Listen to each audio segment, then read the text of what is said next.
doesn't seem like from that letter alone, he's directly saying my involvement or your resignation. He says both of those things, but they're not connected. I'm just wondering, besides that letter, like, are you aware of specific threats that he's made to individual board members? Is there any other, evidence underpinning that the governor is directly threatening to fire the board if they don't listen to him? Madam Chair. Madam Chair. Go ahead, Scott. Jackie, what I would say to that is that the governor also sent 2 other letters before this. And in those prior letters, he pointed out, he claimed to the board that their failure to include him in the hiring process constituted misfeasance. And the reason the use of that word is important is because the statute that allows the governor to remove board members uses the word misfeasance. From our perspective, not having the governor involved in a confidential hiring process is not misfeasance, and I don't believe any judge would find it to be that. But the governor has clearly sent communications prior to this that attempt to tee up a firing, and then when you couple it with what he said in his letter, to me, it's very similar to what you heard said at the congressional hearing yesterday, which is, we hope you do the right thing. We're watching, and it's the same kind of language. It's a very implicit threat, especially when you couple it with the other things the governor has said. You're saying, a couple of you spoke to the fact that this is unprecedented for a governor to get involved. You're saying no previous governor has had any weigh in on the chancellor, or that just this level of involvement is unprecedented.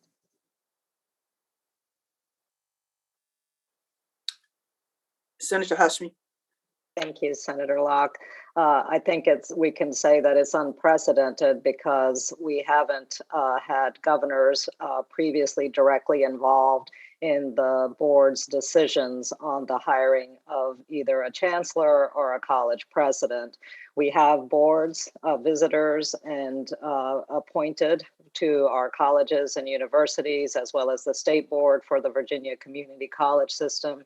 They are appointed to actually undertake these kinds of responsibilities, to hire the leadership of the college or the institution, and to make sure that their decisions are based on the skills, the knowledge, the capabilities that the individuals bring. These are not political appointments, nor should they ever be political appointments. And so for a governor to be directly involved, as this governor has asked, that members of his appointed folks should be part of the decision-making process, to listen in, to offer guidance, that is truly unprecedented. Eric?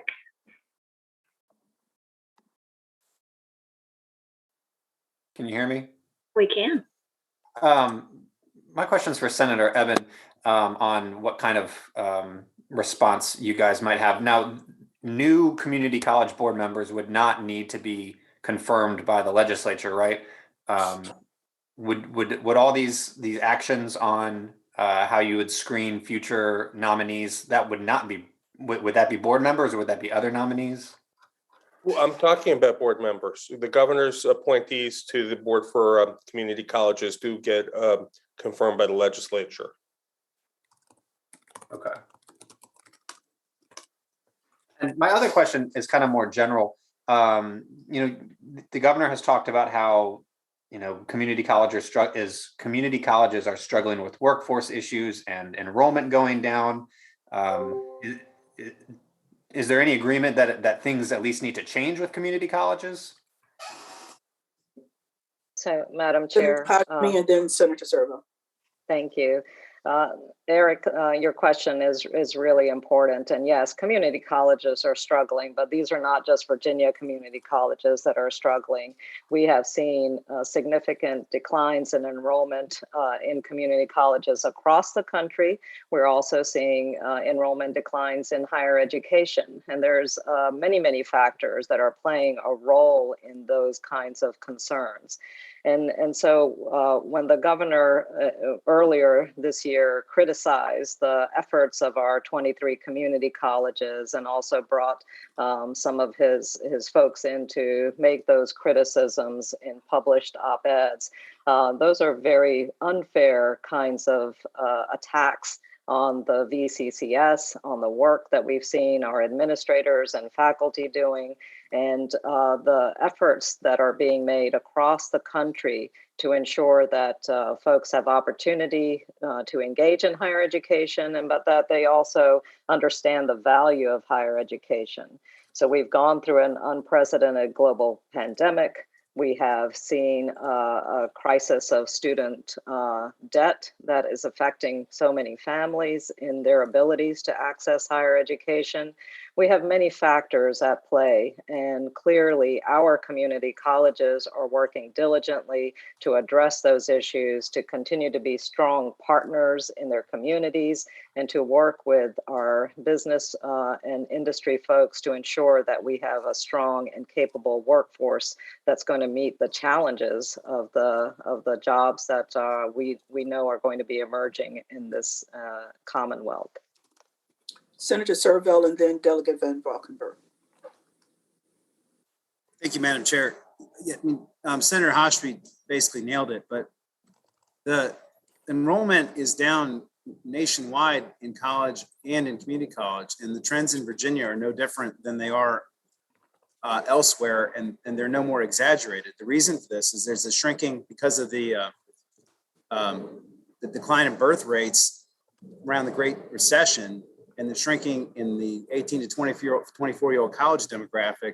There's enrollment declines across all colleges. It's a demographic phenomenon. It has nothing to do with the system. And I would also note that Governor Northam's G3 program that we approved under Democratic control last year, enrollment is booming. And there's a lot of students that are taking advantage of that program right now. And Eric, just the other thing I want to say to footnote what Senator Evan mentioned a minute ago is we have seen a pattern with this governor of trying to jump the line on his appointments so that he gets control of these boards faster than he normally would under our traditional Virginia's form of government, right? They deliberately refused to confirm Governor Northam's appointees to the Air Board, the Water Board, Board of Education, I believe the Board of Health, to put their own nominees in there faster to get control of it faster. And so the governor seems to show this pattern of not honoring our traditions that we've had in this state for a long time. And we're the guardians of that system, and we need to pay attention to it. So that's why we're so attentive to his board appointees. Yeah, Eric, Senator Serval kind of hit the point that I was going to make. I'll just make it maybe in a slightly different way, which is that there's a difference between like the rhetoric of we want change, and it's kind of like partisan jamming things through, and like actual policy change, which is, I think, what the G3 is like a really big example of. And it's one of these kind of policies that doesn't get a lot of play in the news or maybe in communities, but is really a huge deal. And Senator Serval nailed it, right? Enrollment might be going down, but on G3 it's going up. And the unfortunate part about the start of G3 is, of course, it started right when COVID hit. And so, it's taken a little bit longer to get going because, we spent 18 months in this weird COVID world. And so, G3 is addressing enrollment, it's addressing affordability, it's addressing workplace issues, it's making sure that it's making community colleges more connected to high schools and more connected to the workforce and the economy. And so I think if you're talking about policy change, yeah, Democrats in Virginia agree that changes were needed. And that's why we went out and implemented a pretty big change. That's a pretty big deal. That's going to change a lot of people's lives for the good. Delegate Hudson.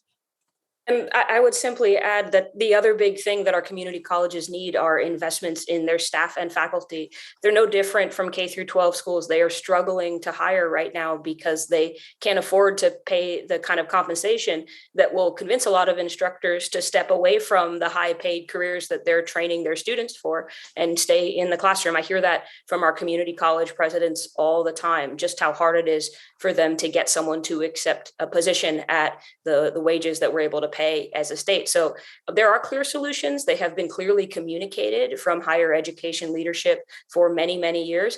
The governor just doesn't like them. And so if we want to step up and support our K through 12 schools, we can fully fund the standards of quality. We can do the same thing at the community college level. But that kind of change doesn't come from these kind of political football maneuvers. It comes from serious investment in the educators who make education possible.